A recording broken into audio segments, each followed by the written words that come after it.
What interesting fact in China? Most people don't know the real reason as to why China wants to take over Taiwan. China has been sending fighter jets into restricted airspace, signaling a potential invasion into Taiwan. But since China is already such a large and powerful country, what could possibly be on the small island that makes it so desirable? First, if China were able to take over Taiwan, they could extend further into the Pacific and break up the United States island chain strategy.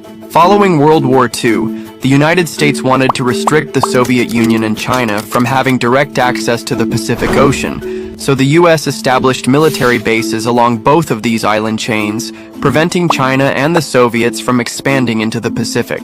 Anytime China used to send military jets close to Taiwan, the US would send naval ships to patrol in the South China Sea, where the Chinese jets would then back off.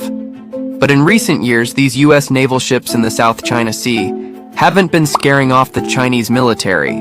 The main reason the United States has been so adamant about protecting Taiwan and ensuring that they stay a democratic, self-governing territory is because the United States relies almost fully on Taiwan for their semiconductor technology. Semiconductors are basically the extremely small chips that are needed for technology, from the phone you're watching this video on to planes that fly across the Pacific Ocean.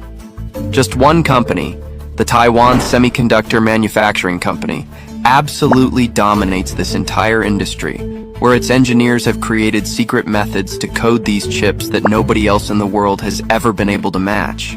The United States has been spending billions each year on trying to establish their own semiconductor factories, but still relies heavily on Taiwan for these chips.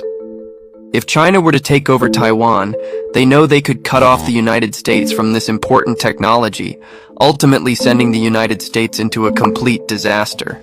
As for now, Chinese military planes continue to fly closer and closer to Taiwan, where US naval ships don't seem to be scaring off the Chinese military like they were once able to.